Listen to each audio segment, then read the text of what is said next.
Good afternoon and welcome. We're waiting for folks to catch up with us. Thank you for coming and joining us this afternoon for the Putting People First presentation. We'll be starting in a few minutes. If you want to get yourself a cup of water, start your lunch, whatever it is, feel free to do so. We'll be starting in just a few minutes.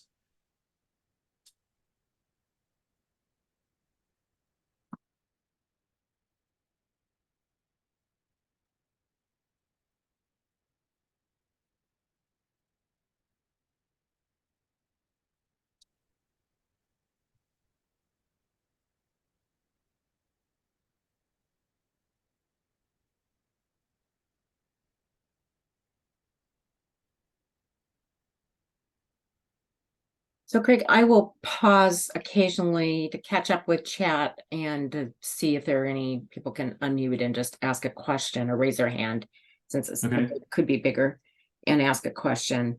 But like I say, we'll do more interactive things in the future. good.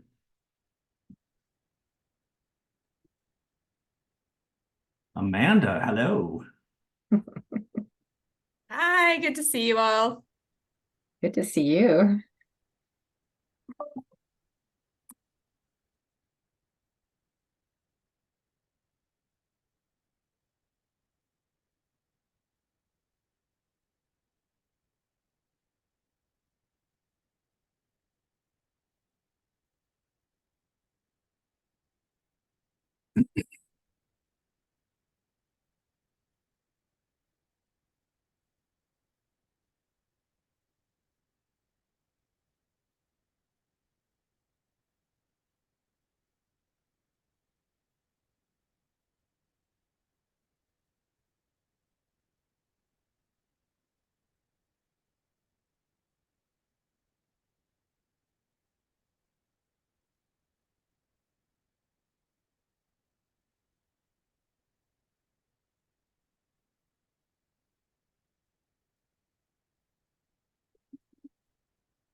Hi, if you're just joining us, we're going to get started in just a moment. We are recording this for those who aren't able to join us this afternoon. We'll be starting in about a minute.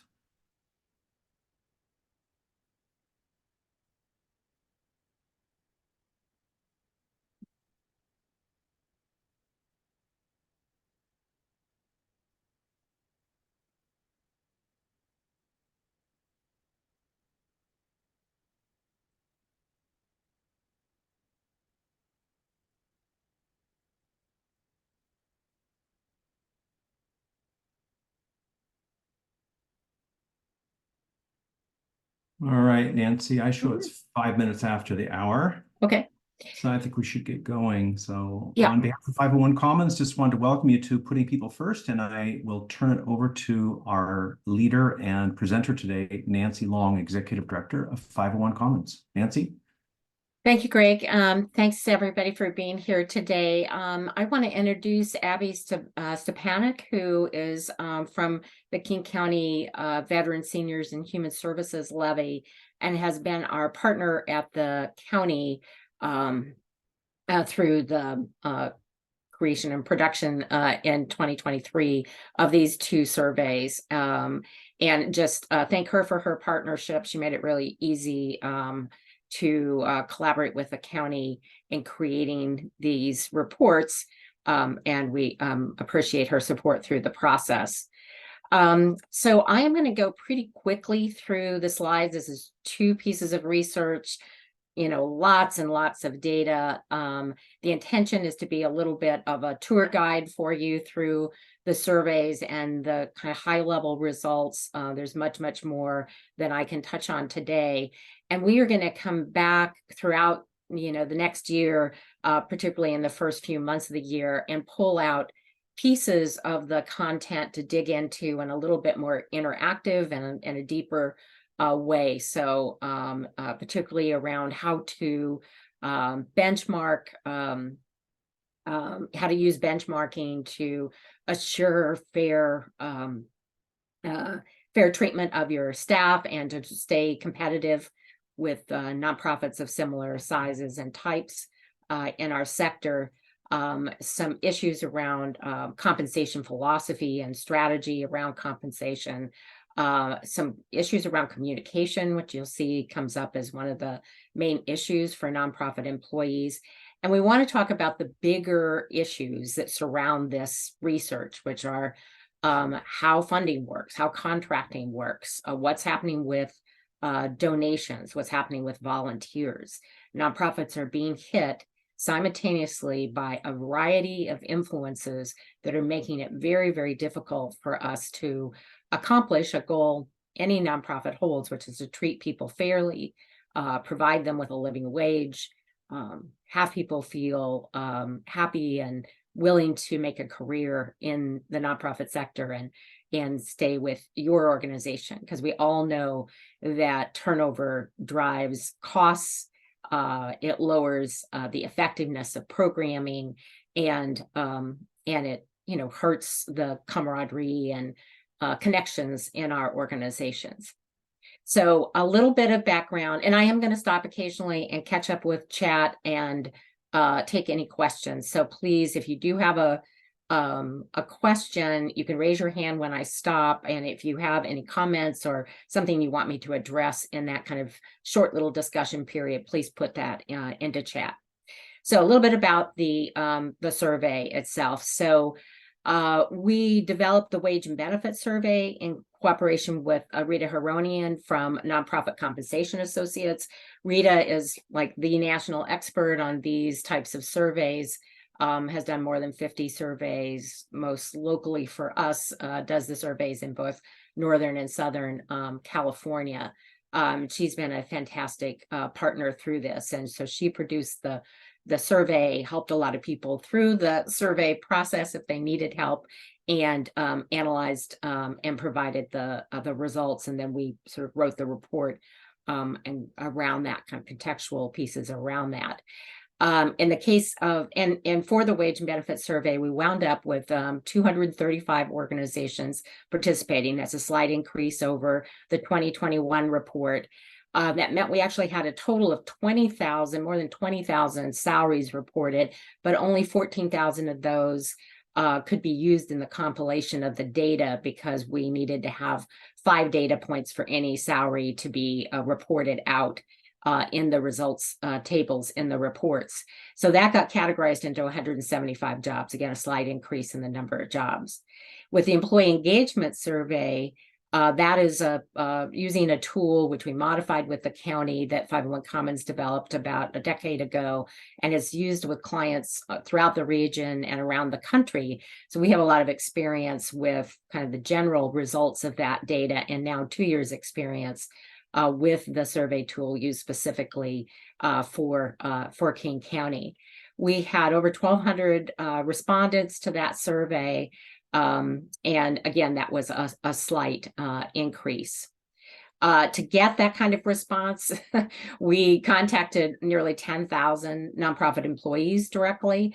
To get the response from organizations, we did outreach to more than 3,000 executive directors and to 647 HR and finance professionals who we felt also had an interest in this data. We sent 26 emails. Many of you probably felt the weight of that, but we were working really, really hard to get a participation rate that would allow us to report more jobs and jobs in more sectors, so that you would get kind of subsector data as well.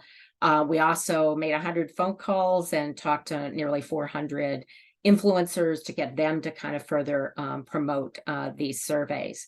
That's an enormous amount of effort, and to get 200 people. And one of the questions I would put to this group is, if and when we do this again, and we certainly hope we will in 2 years, what is it going to take to get the nonprofit sector to realize that we have this tool that is free, that provides data that's easily searchable on the web.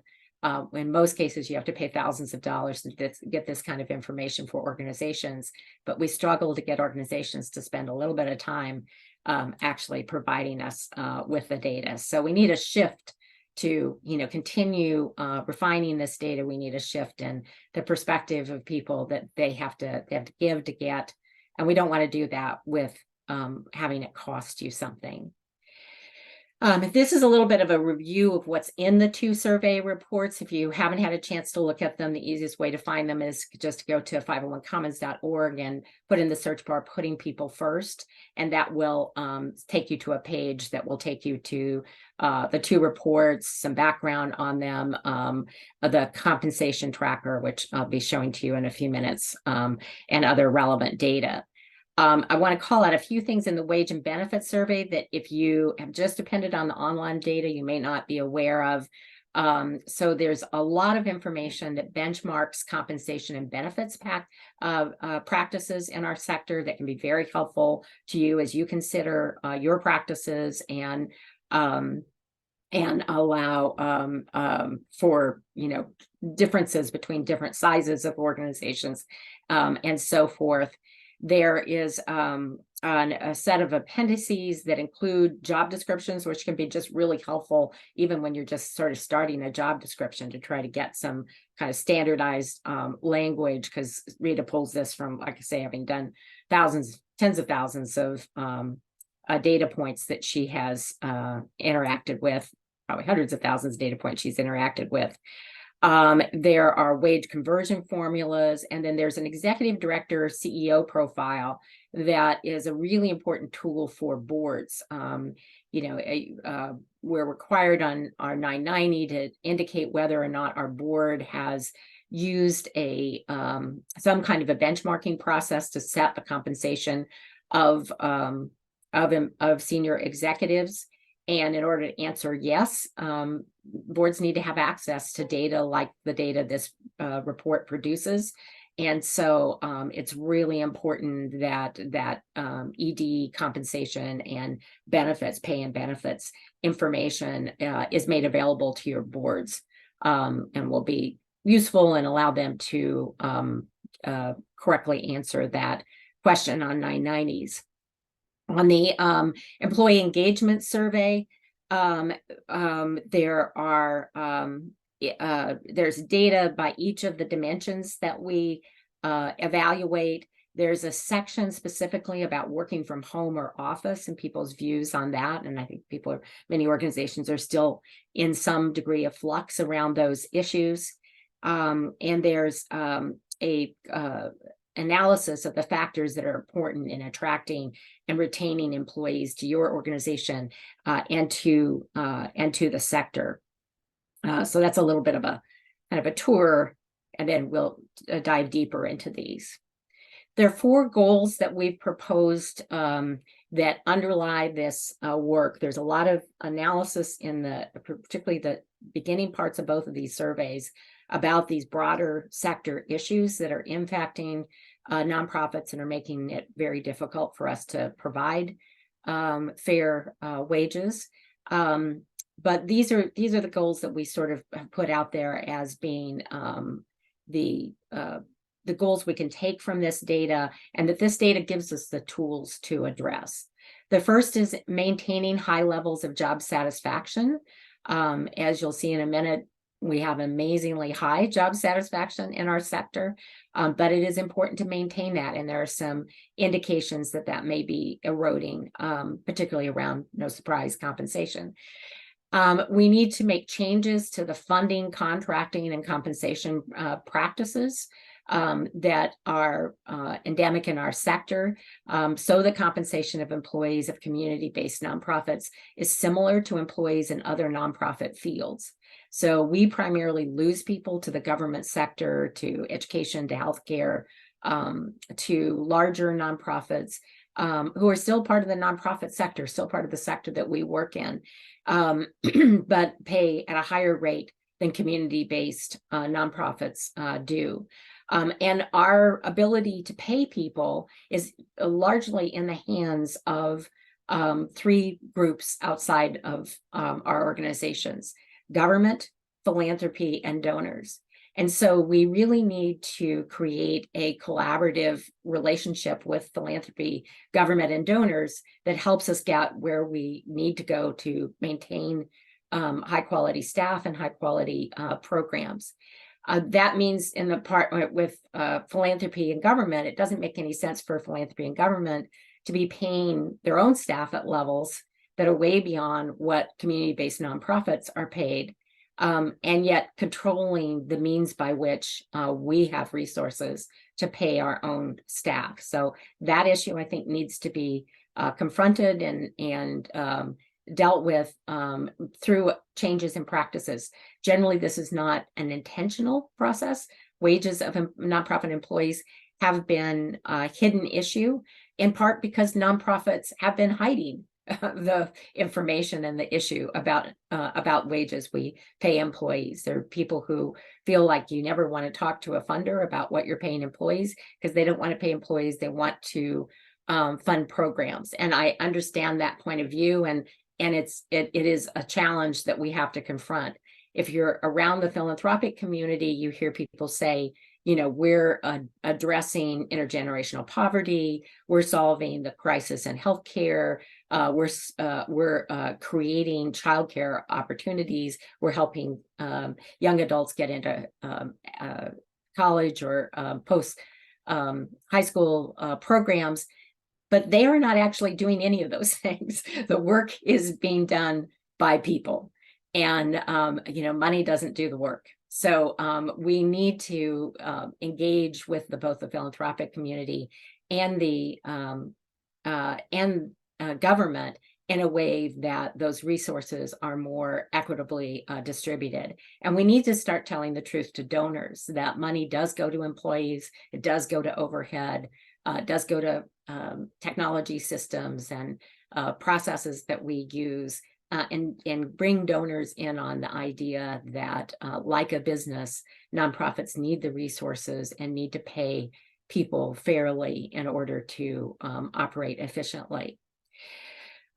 So the third issue is that we need to increase BIPOC representation in leadership roles. That is happening in our sector, and we'll have some data to share about that. But the nonprofit sector, like every sector in America, has traditionally been white-led, and there has also traditionally been a pay disparity between men and women in leadership roles. So the fourth goal is to achieve parity in pay between men and women in our sector, and between white and BIPOC employees. And again, there's some relatively some improvement to share along those lines.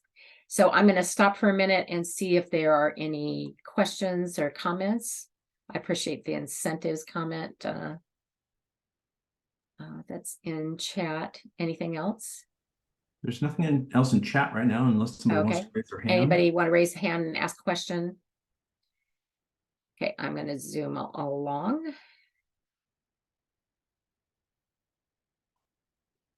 Okay, we're going to talk about maintaining high levels of job satisfaction. So the survey design uses these 6 dimensions that impact satisfaction and retention of employees. This year, we added one on inclusion, diversity, equity, and accessibility. And the other dimensions are those that we've used traditionally in this survey, like I say, for more than a decade. You can see the overall favorability measures for each of these in the bottom of this slide. This combines strongly favorable reactions with weaker favorable reactions. The amazing thing is how favorable it is overall. It's important that we pay attention to weaker favorability, because that's where someone's feeling of satisfaction in the job and feeling of being recognized and satisfaction with compensation, all these things that they are generally favorable on start to erode, and that erosion is what causes us to lose staff, or to lose the engagement of staff. It's important that that we recognize that the way the questions are asked in the survey around compensation aren't, are you being paid what you want to be paid? Because the answer to that would always be no. But whether people feel like they're being paid fairly in comparison to others in their organization and to organizations of similar sizes and types. And it doesn't necessarily say, are you being paid fairly compared to Amazon employees or, employees in state government? That sort of comparison is not made. So it has more to do with people's sense that they are operating in a reliable system that's treating them fairly, than it does speak to the question of what wages really should be. What wages should be, or what it takes for us to be competitive in attracting and retaining our employees, and wages, as I said, should be benchmarked against the wages of the people who make a lot of decisions that affect what we have to pay our employees, primarily those in the philanthropic and government sector, and to some extent donors who are across, of course, all sectors.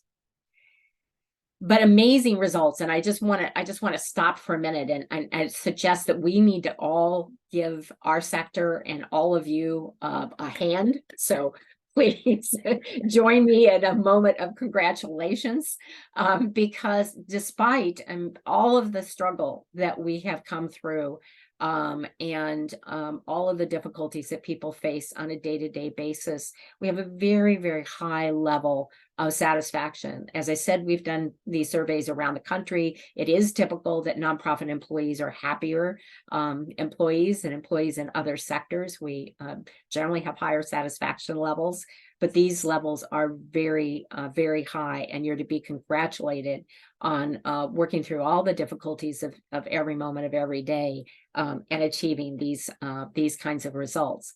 That said, there's a lot we can do to even improve upon these results. So the highest levels of satisfaction are coming from responses to questions about how people feel about their work and their organization. Overall, favorable results were about 84%. That compares to 86% in 2021. There's not an exact match. We can't draw a statistical conclusion from this, because obviously different people participated in 21 than in 23. But the results were essentially mirrored the 21 results, and that gives us some sense that there's kind of consistency and reliability to the data that we're gathering. 94% of the responses about client services were very positive. People feel proud of the work that they're doing. They feel like their organization's meeting important community needs, and that the programs and services are having a positive impact. And an amazing 97% of people feel like they personally are making a positive impact in the community that they serve. In terms of their relationship with their employer and with their supervisor, 94% feel like they are respected, and 95% feel like they're given flexibility during the workday, which is a high factor in satisfaction of employees. Areas of dissatisfaction, no surprise, compensation is at the top, and that's both pay and benefits. We'll dig into that more, and of course, when we talk about the wage and benefit survey. Lack of transparency is a big issue, poor internal communications, and lack of support for employee advancement. The lack of support for employee advancement is an issue we've seen across the board in almost any survey that we do. And it's impacted in our sector by the fact that our organizations are generally small. So there's not a lot of opportunity for moves within the organization. People don't have a lot of career development opportunities because there's kind of no place to go in their organizations. And even when they go to other organizations, the middle management level is generally missing in the nonprofit sector. So we have, a senior executive and a executive director or co-directors, and then we have the people who do the programs, and there may be a program director or kind of mid-level person in larger organizations, but a lot of organizations are sort of missing that middle level. So just the structure of nonprofits is one of the things that impacts this point of dissatisfaction. But the other thing is that we don't have a lot of resources to help people develop their professional capabilities. And there's often an inattention to this issue when doing performance reviews and doing day-to-day supervision of employees. And we've been, hammering on this drum for a lot of years. And I know how difficult it is to give this attention in an organization. But the more we can collectively create opportunities for professional development, and allow people to access those opportunities, make them affordable to organizations, the better we're going to do with having employees stay in our sector rather than have to go to a different sector in order to advance. It's important to note that nearly 50% of the low-rated statements are related to internal communications. I think this is impacted in part by a lot of organizations are operating more virtually. I know our organization has become an organization with employees, across the country, and so people don't know each other, have the kind of relationships they used to have when we were in one spot and together, at least some of the time physically. But there are also, I think, just issues with lack of internal communications infrastructure in our organizations, and perhaps just things that we need to be more aware of, that we should talk to employees about and share with employees about. As an example, the statement, "My organization's decision-making structure is clear to me," was rated unfavorably by a third of participants. A fourth of participants were unfavorable in response to the statement, "Important information is communicated to staff in a timely manner." These are obviously very subjective things. It's maybe a little bit hard to figure out what decision-making exactly people are interested in, or what important information is and what timeliness is. But I really invite you to consider for your organization how you can make improvements in this area, because these are improvements that cost next to nothing. And so maybe just opening up a consultation with your employees about what these statements mean, and how you can improve upon them could be helpful. For organizations that had more than 5 employees respond to this survey, which is generally organizations that made some effort to get employees to participate, each of those organizations is getting their own customized report with the results for their employees. And I think we're sending out 62 of these specialized reports, and you'll have a little bit more precise data to go on to understand what these communication issues are, what obviously what some of the other areas are where you have an opportunity to enhance your employee satisfaction. But for those of you who didn't get that kind of participation from within your organization, first of all, make a plan to do that next time, to encourage employees to participate so that you get that data. Normally you have to pay thousands of dollars for this kind of a survey report, but you're getting this for free. And so also, I think just use the data that comes out of the sector generally and assume that it has some applicability in your organization, and investigate how you can learn from these things. There are some practices that we're recommending that help deal with these issues that arise in the report in terms of communication and transparency.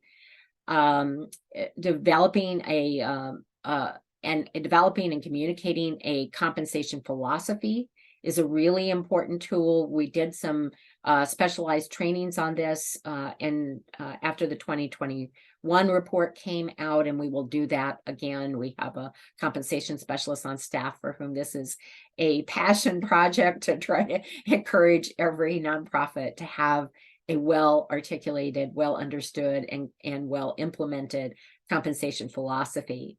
Benchmarking salaries to median or higher for similar size organizations is a key strategy, and we're giving you the tools to do that. So you can, and we'll do a training later with a benchmarking tool, a spreadsheet that we'll make available to you for free that helps you benchmark salaries. This can be challenging in our sector because often we have jobs that are sort of combo jobs. So it's important when you're benchmarking that you might have to combine data from multiple job data reports in order to get something that reflects a particular job in your organization. But again, you have the tools to do that. And getting everybody to median is sort of would be a place for us as a sector overall to start, and then to try to move beyond median to get up to the 75th percentile basis, and meaning that 3/4 of salaries are below what you're paying and 1/4 are above, really helps you start to be more competitive, at least within your sector. But you have the tools to at least get your employees to benchmark. And the important thing is that you're applying that to everybody in your organization. Now, somebody who's younger in their career or is not quite yet fully achieving all of the responsibilities of their job title might be below benchmark. Somebody who's been a long time and doing things above what their job title and job responsibilities are might be slightly above benchmark. But overall, you should be looking to providing that fairness. And when you use that process and communicate it to employees, it helps deal with this concern we see as a fairly important and significant concern in the sector, which is people feel like they personally are not being treated fairly within their organization, or that they're not being paid in a way that's comparable to similar jobs in the sector, which causes them to go look for those jobs that are going to pay them better in the sector.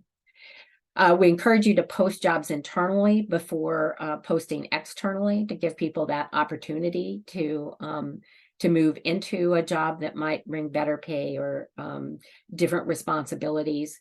To provide total reward statements, which takes all of the benefits, compensation, and paid time off, and any special programs you have, any allowance for professional development, rolls that all into a statement that's specialized for each employee, and gives people really a moment to just have a bigger picture of what you as an organization are investing in each employee. And that can be an annual process after salary increases are implemented, to kind of help people understand what the organization is actually providing. That's particularly important because healthcare costs go up every year, and employees are generally not very happy with their healthcare choices because of the way that healthcare is. And the way that our choices are available to us.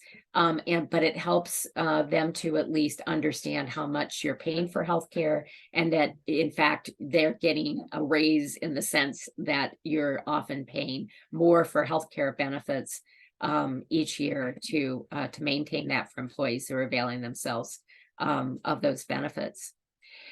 Ensure that all employees know how their work contributes to the mission. There's a question that says, I understand how my job affects the mission of the organization. Having that statement be something that people can respond to positively it's a very small but very important thing, so that when you're communicating, not just that somebody's doing a good job, but communicate that they're doing a good job that's having a specific impact that's tied to the mission of the organization or the people that you're serving.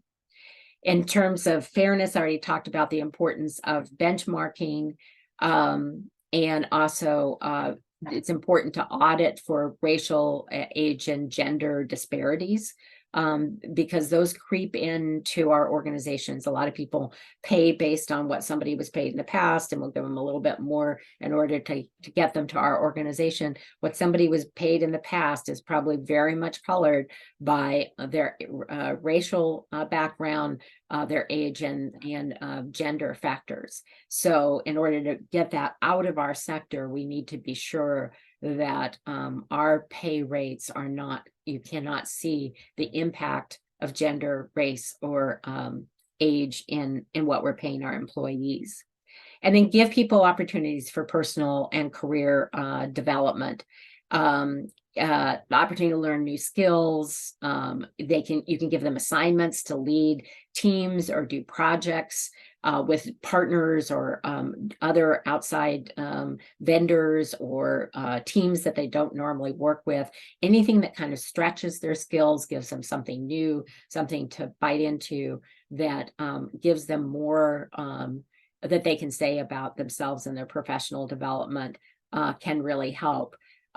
It also may be possible to provide assistance with certification and time off for certification to allow people to advance their credentials if they're in those kinds of fields. Okay, so the second goal is to provide community-based nonprofits with compensation similar to related nonprofit sectors. Actually, I should stop and see if there was any questions or comments on the employee engagement report. No Anything that you took chat, from no that? chat yet. Anybody want to raise their hand, have any questions?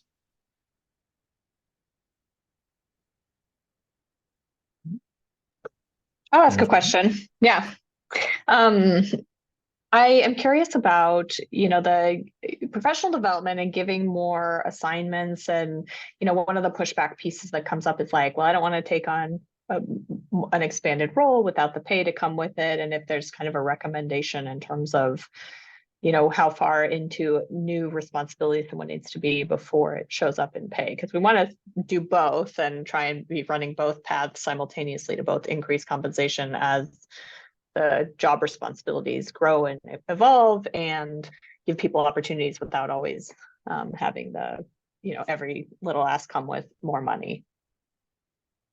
Yeah, I think there is a pressure there because there's particularly with the switch to having virtual and in-office employees, if there's kind of that split, sometimes the in-office employees got to do things that were office bound that they didn't otherwise do. There's, I think, also just as in some cases staff collapses, people wind up evolving into a role that is way beyond what their original role is. So you're raising a really good question that we have to be really careful that people are being paid for the job they're actually doing. And if they've been asked to do something special, how are they compensated for that? I think it's tied largely to what the nature of the assignment is and the kind of the length and how that assignment fits into their work life. So is it going to require them to reprioritize their work in a way that is going to create ongoing stress and pressure, because really basically nothing's going away, but you're asking them to do something else. And also if it's as a sort of a ladder to getting the opportunity to be in a higher role in the organization. So there are lots of factors that I think can affect the answer to this. It can be helpful to use a bonus, I think, when somebody's asked to do something special. So you're not changing their job, you're not changing their job title, they're not changing the underlying pay, but when they're asked to do something else, to provide a one-time bonus to recognize that. And again, it depends on what the time period is. As much as possible, if somebody's asked to do something extra, to put a clear scope of work around that, to be sure that they've got clear support and accountability, which includes somebody supporting them in that new and additional task, and an end date, so that they don't just kind of slide into having another whole set of responsibilities in their job. But for the next 3 months, we'd like you to take on this role. We're going to provide a bonus of this amount per month. So-and-so is going to be your supervisor on this work. Here's the team that's going to help you, accomplish this work, and so forth. So that you're creating for that extra activity, you're creating an entire infrastructure of a job for that extra activity, which in some cases could involve pay if it's something, that's not kind of a de minimis opportunity to go to a training and come back with ideas or something like that. I don't know, does that help, Amanda? Yeah, that's really helpful. And thanks also for highlighting the health benefit thing. I just want to +1 that, because every year renewals is one eye-popping % increase after another. And I think the next year will be a really big one. There's a lot of crisis in the healthcare field right now, and we're going to see that in our rates. As we'll also do, I know some organizations, even though overall we see a very high level of healthcare benefits in our sector, some organizations struggle with providing any health benefits, and we'll do a discussion group and kind of session on alternatives to traditional health insurance for nonprofits.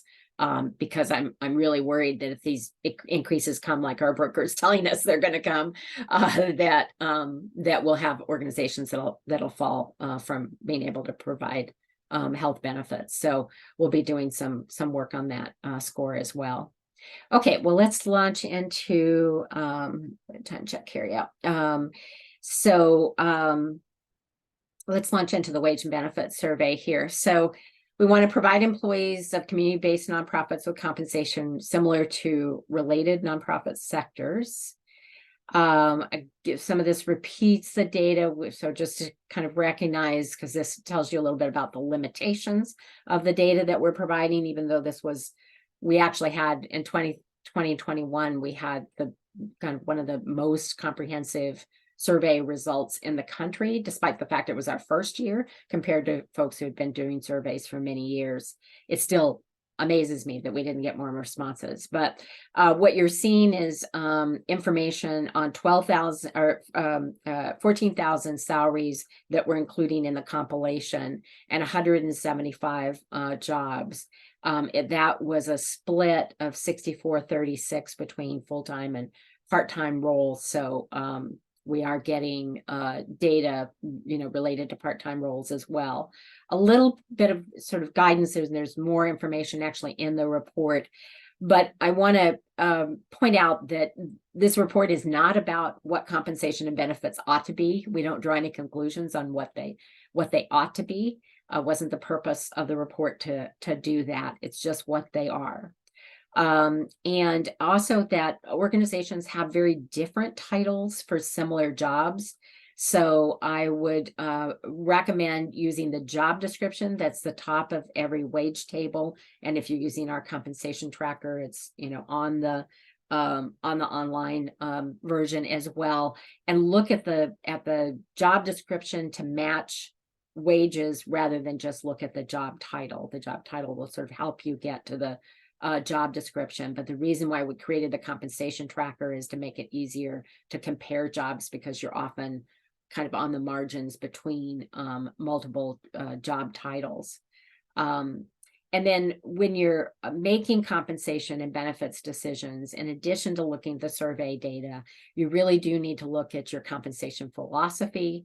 You need to think about how that philosophy relates to your mission and what the internal value of job positions are in your organization for your mission. So while the data should really inform your decisions, we just want to recognize that you need to contextualize that data to your organization and your mission, because certain jobs can be very important based on your mission. I also want to draw the comparison between the data that we can provide for a position like the executive director position, where virtually everybody who applied has everybody that applied has something to, or everybody that participated has something to report, versus a job like the Chief Human Resources Officer, which, no surprise, we have very few of those in that field, which is part of the reason we provide HR services on a contracted partnership basis. But we have very few of those people. They're mostly in very large organizations, and so you'll see a page like this that does not have data at a more detailed level, and it just reflects the participation of the organizations. You can see up here, these are the job titles or job descriptions that I was referring to. So you look at the title, but also be sure to carefully read this job description. And then the way that the data is laid out, if you're going to benchmark to the median is right here. Half the salaries are below that, half the salaries are above that. And then if you can try to move to the 75th percentile, that will give you a better, more competitive position as related to other nonprofits in the field. Okay, and then we have also built this compensation tracker, which is on our website. You can just put 501 compensation tracker in to Google or into our search bar on our website, 501commons.org. To get to this, I do encourage people to look at the full report, but this is going to be your shorthand, easy, quick way to do a quick look at what salary comparisons are, or to try to do some calculations of salaries. And what it allows you to do is, in this case, we've taken the program assistant, a program coordinator, a program manager, and a program director, and put all the salaries, arrayed all the salaries side by side, so that you can see if you're trying to figure out whether somebody's position is more like a manager or more like a coordinator, what the salary differentials are. And this can also be used if you've got a combo job. So if somebody's doing operations and finance, you can put comparable finance role and a comparable operations role side by side and see the data for both, because you should benchmark on a blended rate between those two salaries. And again, this is publicly available. You don't have to pay for this. And important to note, it is available to your employees and to the people who are applying for jobs with you. So people know, or they can know, what they should be paid according to the benchmarks. And it's certainly in your best interest that that's what you're paying, and that's what you're offering them. When you're hiring new employees.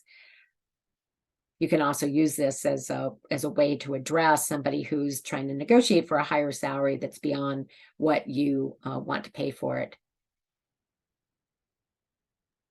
Nancy, your camera got turned off. Yeah, I see that. Turn that up back on again.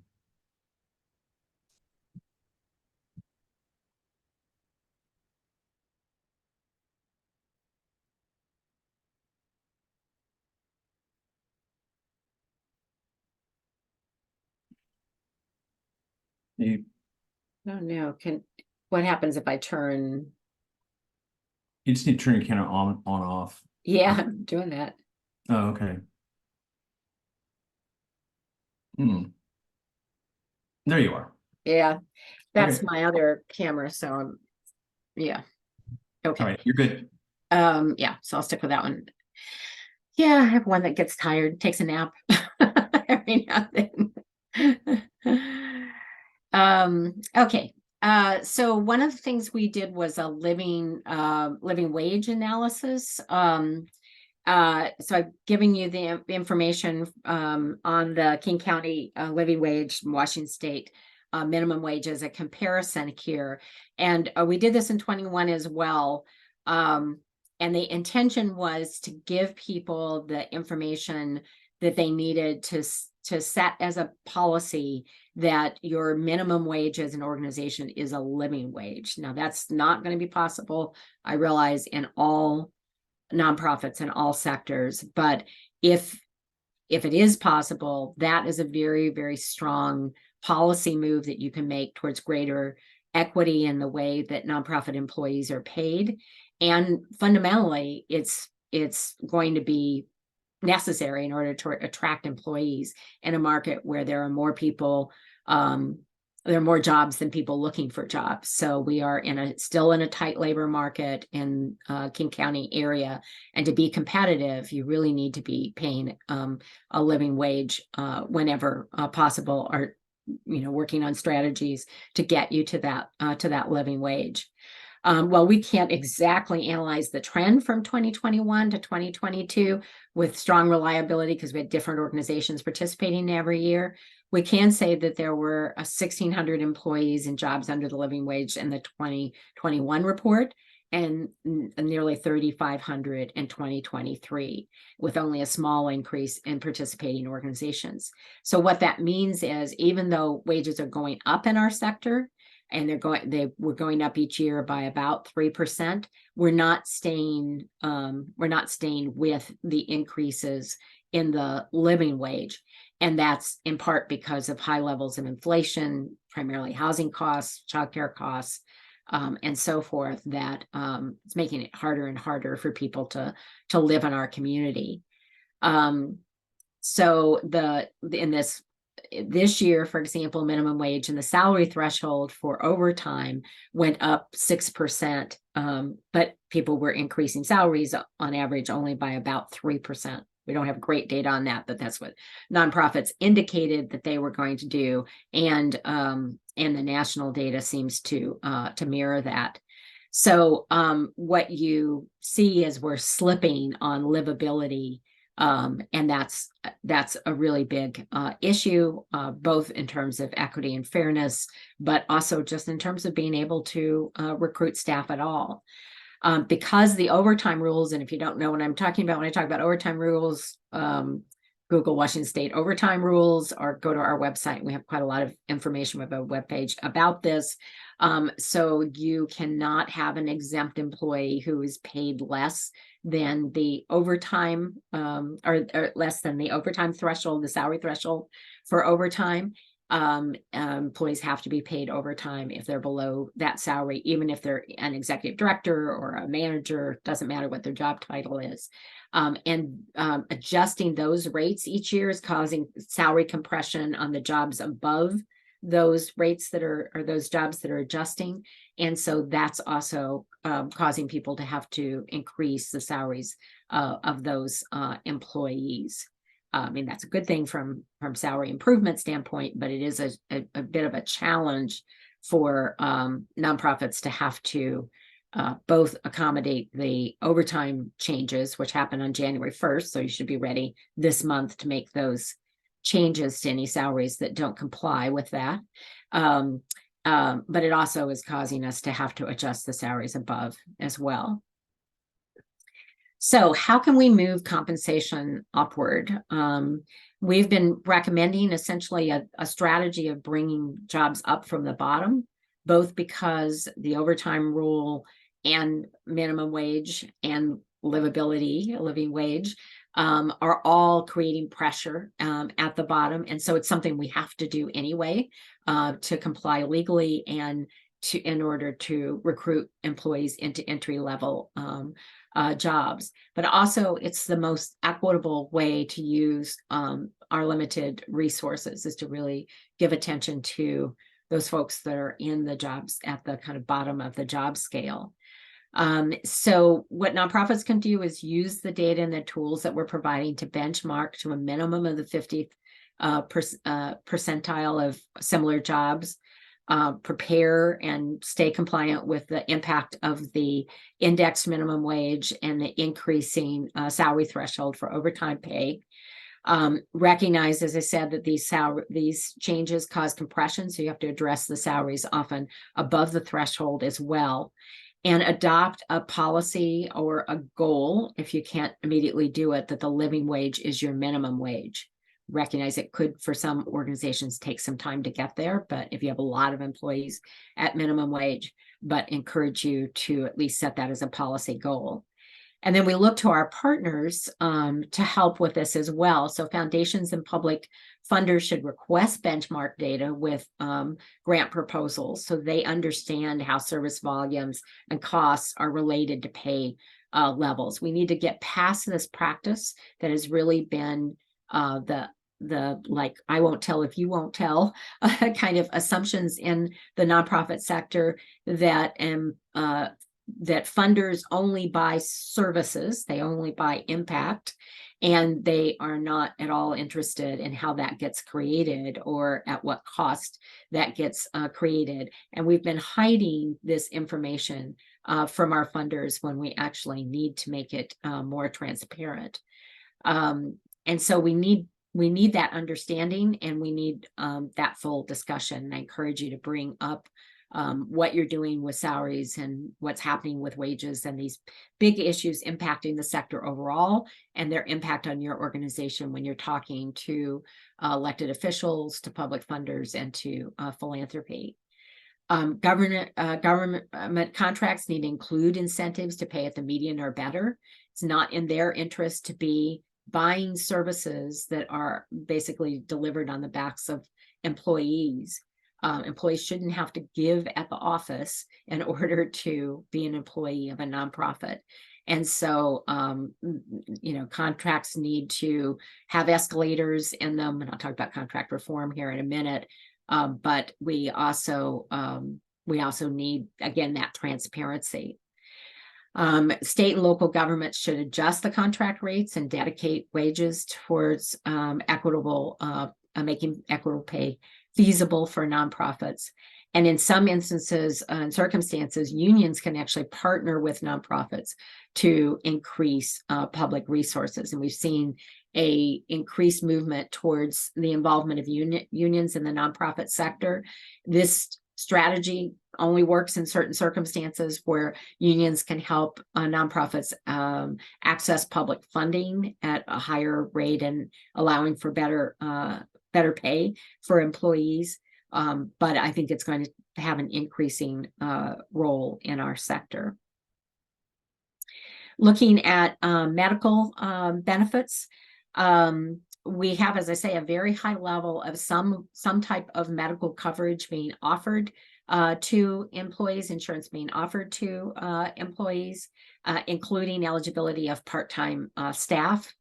And the issue really is the cost, the level of service that's available, and the cost of services that are available, and just satisfaction with access and all of those other issues.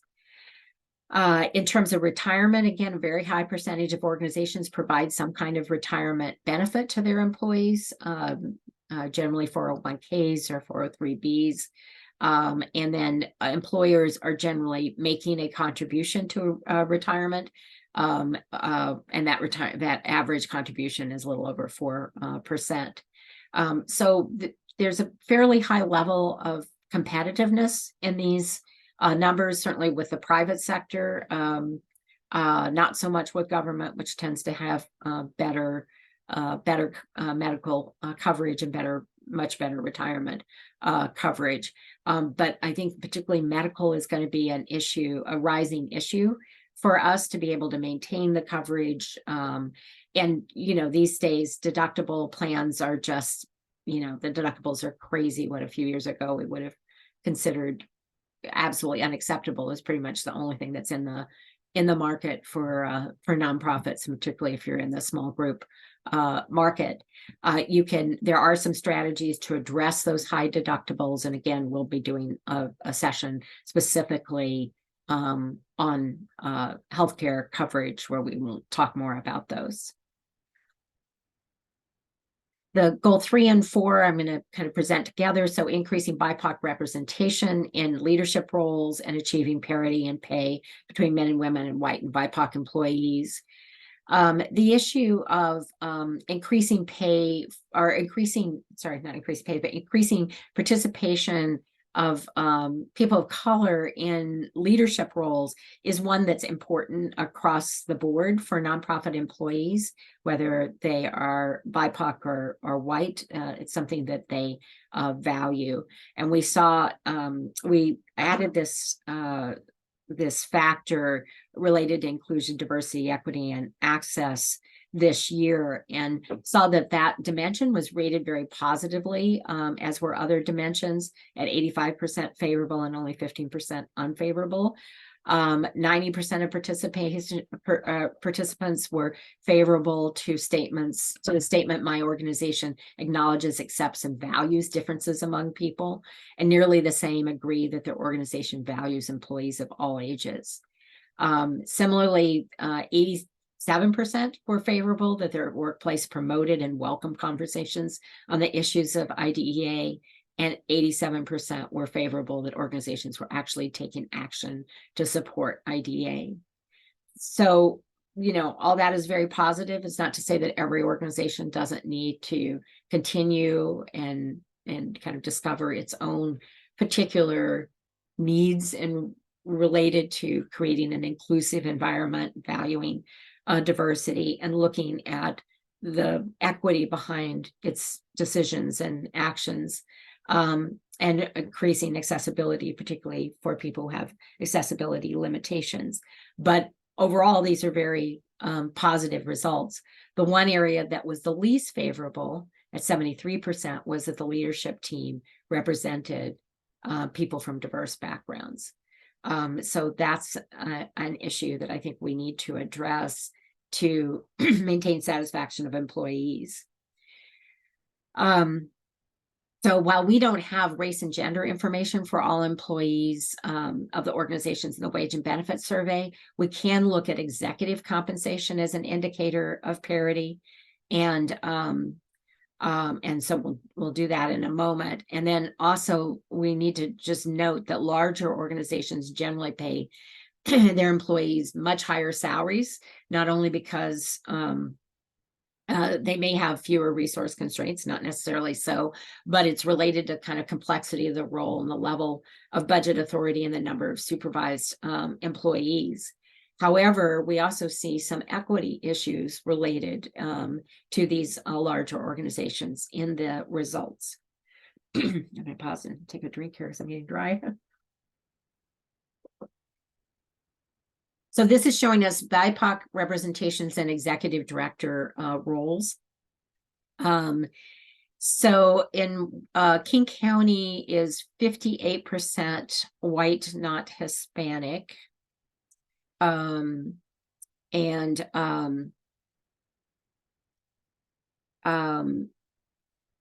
so you see, we have relative, a fairly broad distribution of race. It's important to note that those who didn't tell us what their race were when they responded to this, 65% were white. That pretty much tracks with national statistics, and I think is, continues to be an issue for our sector, particularly for some organizations where the primary population being served might be BIPOC, but leadership is primarily white. And again, we're looking only at the executive director position. It might be a different picture if we were looking more broadly at the leadership team. In terms of executive pay by race, what you see is this really interesting pattern. In some cases, the numbers are too small to take a lot from these differences on the pay bands here, but we want to show this to you just to show that what we see is BIPOC pay as a percentage of white, not Latinx pay, is improving in the lower levels of budgets, but still remains way behind parity in the very large organizations. And again, this is, somewhat a factor, I think, of history of these very large organizations that tended to be both white-led and led by men, not just in King County, but just kind of nationally and through history. But you do see some improvement in relative pay, and in fact, even BIPOC pay above white pay in a lot of the subsectors.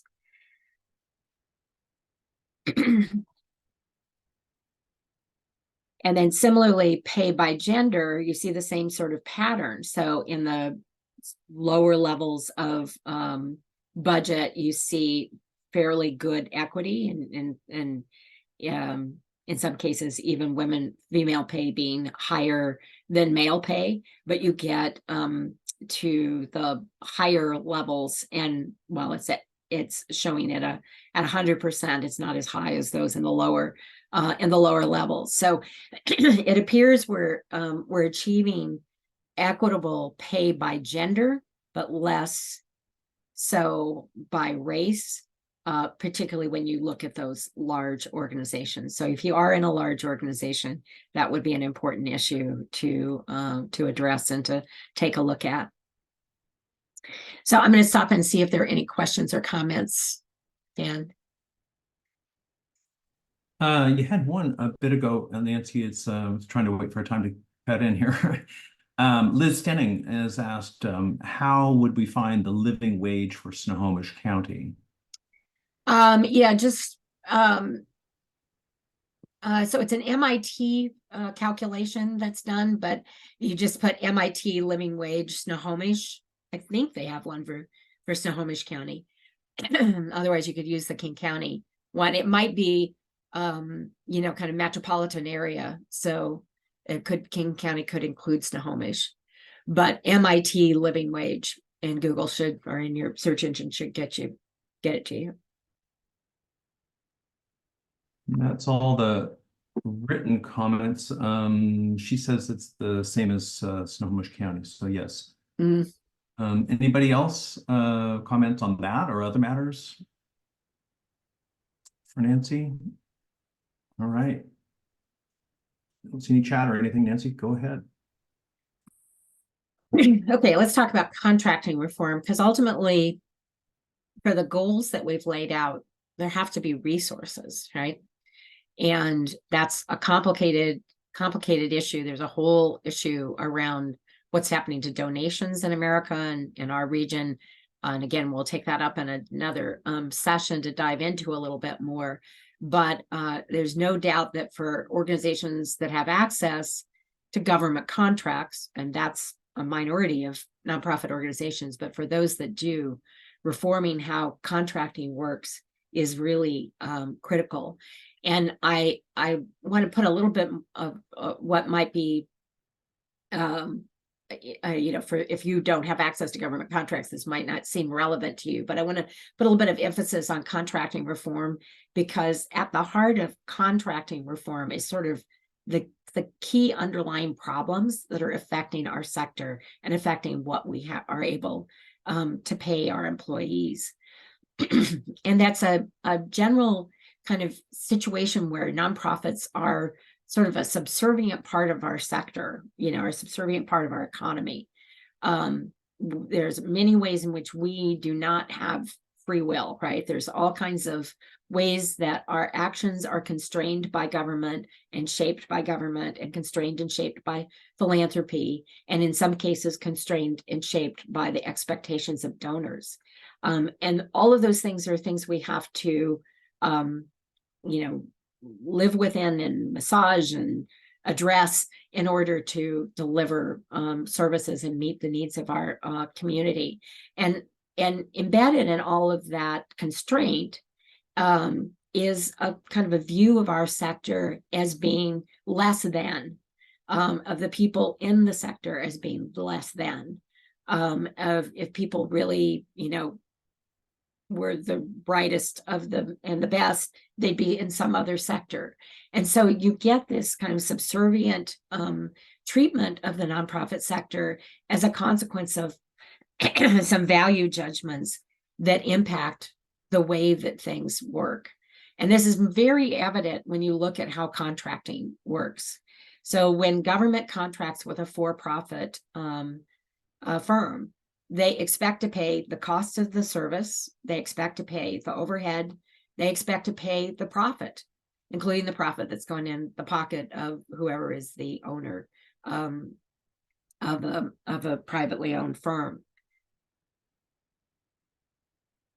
There's no question that fair payment for a service to a for-profit provider is going to include all of those things.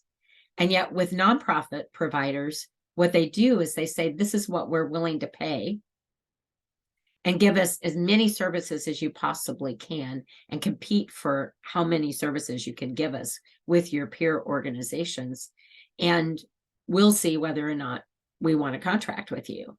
And then often the contract itself includes a limitation on what you can spend on indirect costs or overhead costs, and includes no provision for working capital or margin, however you want to state it, no provision for giving you the resources that you need in order to invest in the future, including greater professional development for your staff, better internal communications, better wages and working conditions, better benefits, and so forth.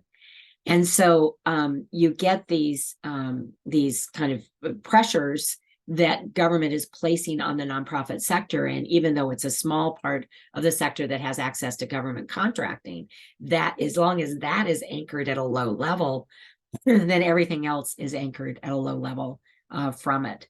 So I think these are some of the things that government can do to help address some of the common issues with contracting for government services. They can simplify applications and provide application assistance. King County, to their credit, has been doing that, and there needs to be more of that across the board with state government and other governments. They need to address the bias that government has for contracting with for-profit companies to do things that nonprofits can do. So very often the most lucrative contracts that nonprofits might be able to compete for because they have the skills and talents to do them are going to for-profit companies because they are seen automatically as being more competent than the nonprofit. They can provide incentives and timed for collaborative proposals because very often there are RFPs that come out that include things that smaller nonprofits could do and do well and do on the behalf of marginalized communities, but it involves having an infrastructure or having certain skills and capacities that are beyond what the smaller, more locally focused organization can do. And there's really no time or incentive or structure for how to create collaborative proposals so that those community-based organizations could become a part of a network of providers that might actually provide government with the best opportunity to have the impact that they're seeking. They need to fund the true costs of business. So when we submit bids, and I would also say grant proposals, we need to include the full cost or price for services. And that needs to be, both our cost to deliver the services and our margin needs and our overhead costs, not only program overhead, but also overhead for the organization. We need to stop hiding what is self-evident, that you can't operate an organization if you don't have finance, if you don't have HR, if you don't have technology, if you don't have data systems, if you're not paying your rent, and so forth. State and local government needs to align with the federal indirect rate rules, which are in the process of being improved to bring the indirect rate up to 15%. And so just having government aligned with that would be a benefit in all of these contracts. And then ideally, they need to provide longer term contracts that have built-in escalators for salary increases at the same levels that they're increasing the salaries of their employees. And also have cost increases for insurance, health benefits, and other relevant factors. There's a lot that could, again, it's like when you bring up one part of the sector, it tends to like help lift the other sectors. So contracting reform, while it won't impact every single organization, it will help impact our sector as a whole. So I want to stop and ask if you have experience with government contracts, if there are other things that you would want to suggest. I've referenced here a report from our state association, the Nonprofit Association of Washington, that they did last year on contracting reform that includes a lot of other specific issues. And Laura was just briefing legislators last night on this issue and other issues affecting the sector. So anybody have experiences that you would want to share and recommend, or horror stories?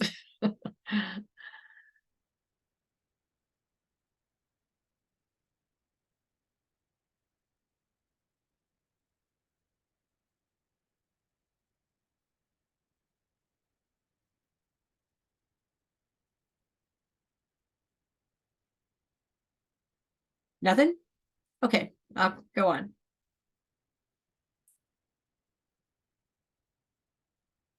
Sorry. So a few others. Some of you who have government contracts may have experienced this process of where you get the contract, but then they delay implementation of the contract. You have staff available, capacity available, but it's not getting used and you're not getting paid. There are generally in Washington State has been pretty good about payment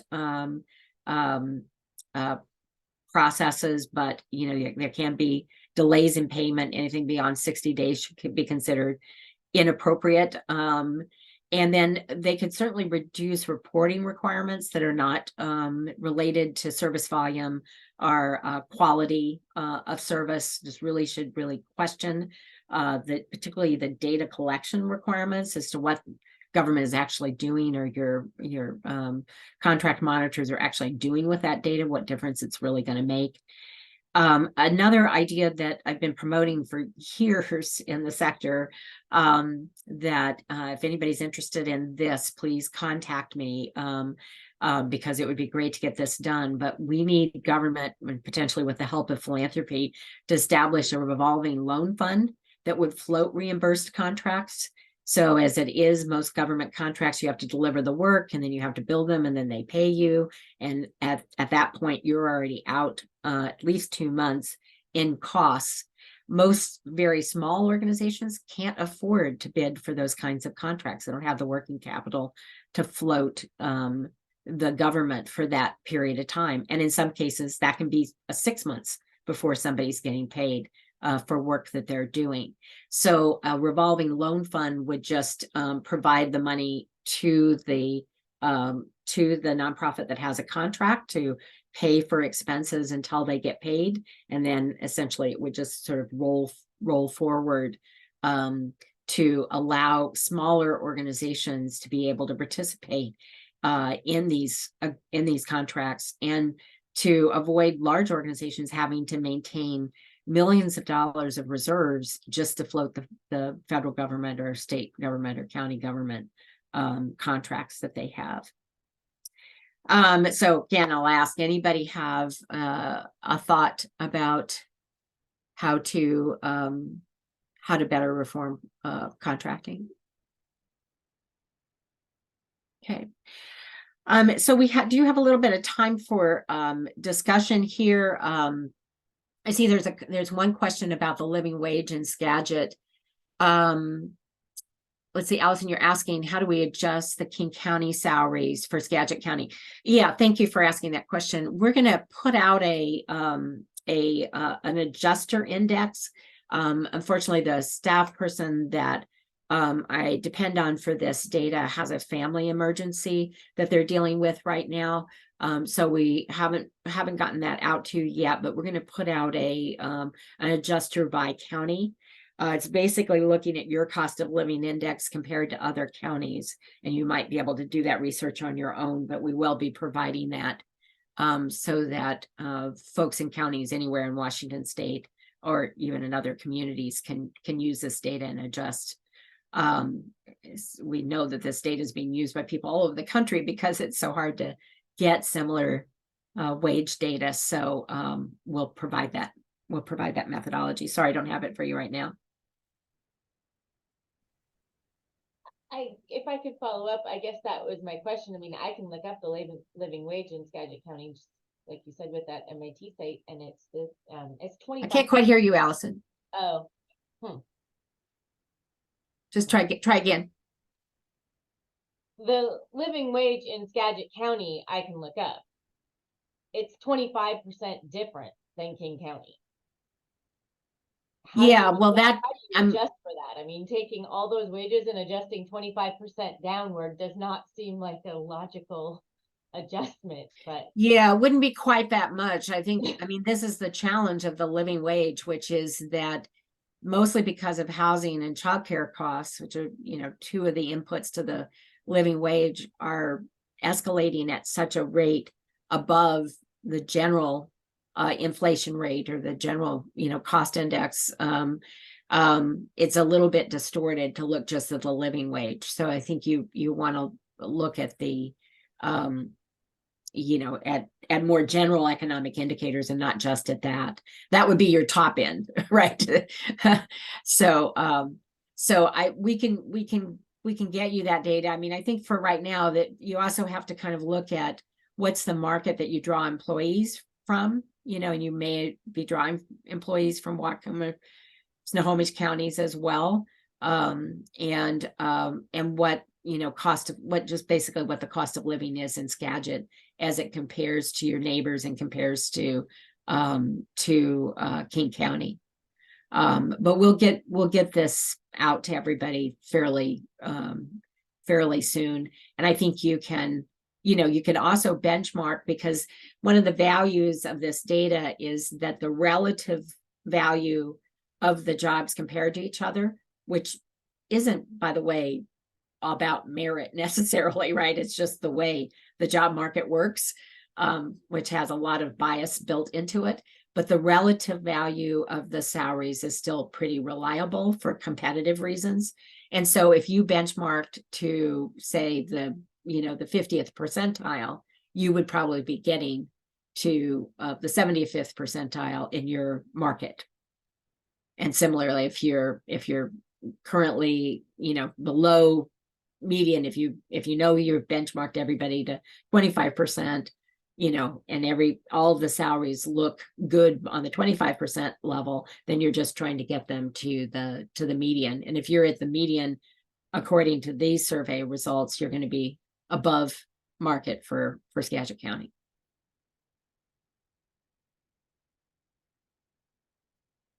There are times that you have to go to to out and look for kind of general salary information, which is not terribly reliable as for what's available for free. But because you have jobs that have the market comparison is more like a for-profit job. So it's just acknowledge that there are times like we have, we hire Windows engineers and IT consultants and so forth. And how many Windows engineers are there in the nonprofit sector? So we have to go to for-profit and benchmark from that. And you can often, in that case, do some kind of a sort of a blended rate if there's some aspect of the job that has a comparison to a more nonprofit aspect, more nonprofit job, and then another part of the job that is more like a for-profit job. So this won't solve everything, but it does at least give you access. So even in the technology field, there are some technology jobs listed. They may just not cover exactly how data scientists or technologists are used in your organization.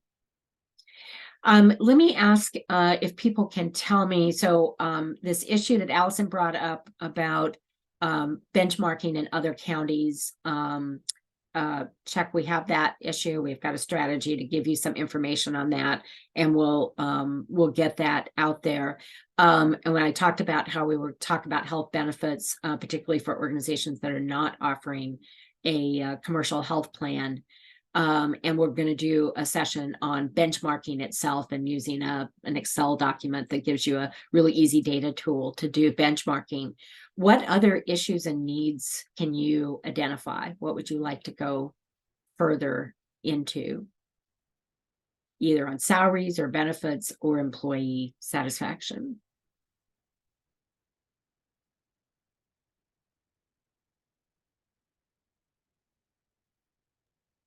I'll speak up if nobody else. Uh-huh.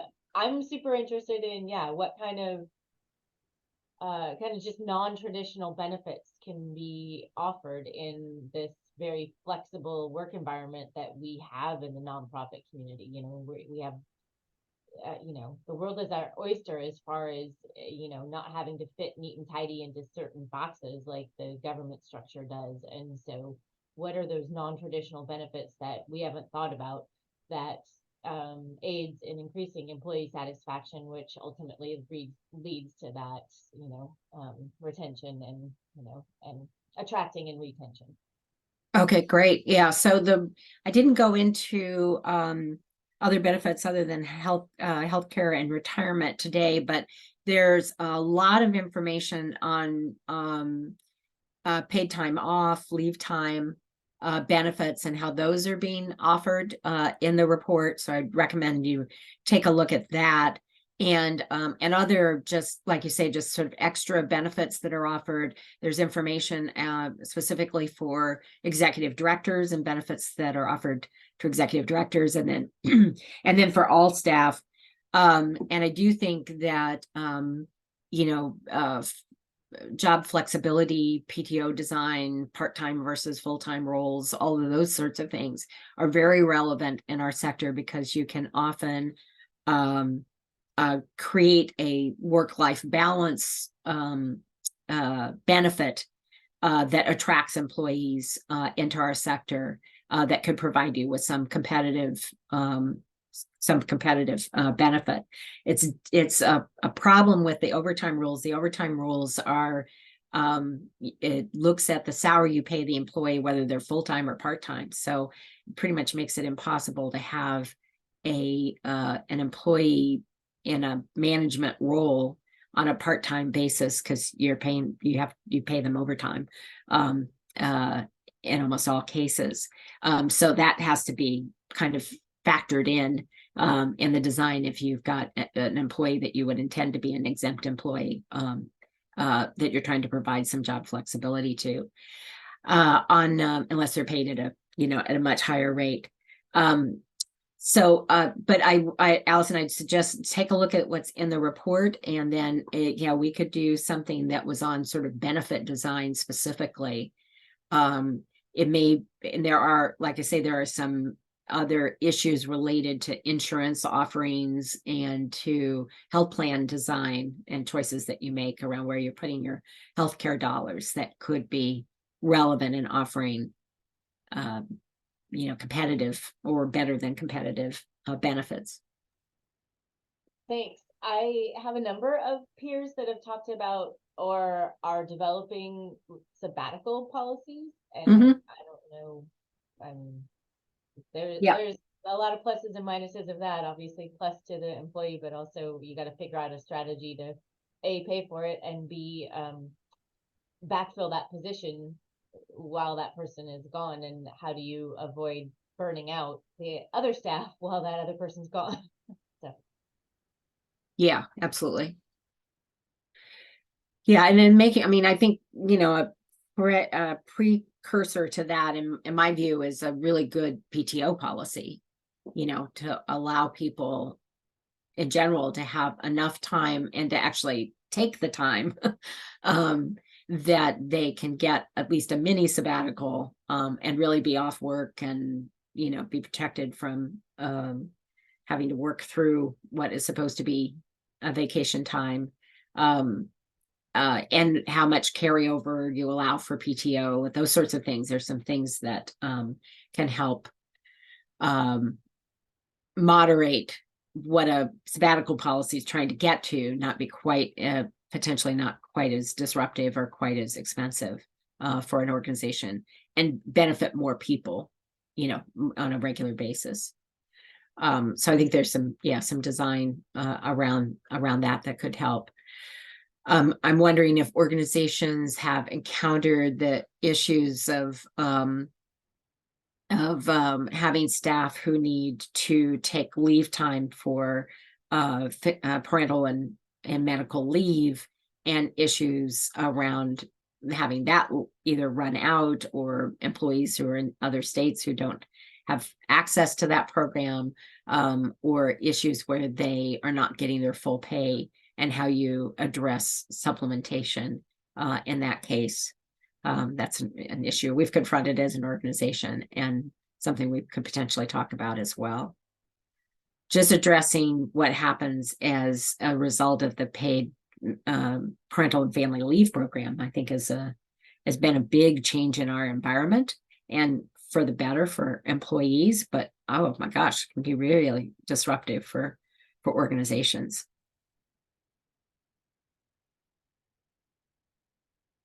Any other thoughts? I'm happy to release you back 15 minutes early here. If we don't have anything else that we need to talk about, I do encourage you to put any messages into chat about either any needs you have as an organization, or any ideas you have for additional information about these two research studies, and actions that we can take to address the kind of larger issues in our sector. we're gonna, like I say, we kind of take the interim year when we're not doing the surveys to try to increase the use of the data and to prepare for the next survey process, which isn't assured by the way that King County is in the process with the new levy of making decisions around its activities. So if you value this work, I encourage you to pass that along if you're in contact with King County, and just let us know as issues come up. And we'll be happy to address it. I want to make the point that we have a quick consults program. So we have an HR practice in addition to our finance management consulting, technology, and database practice.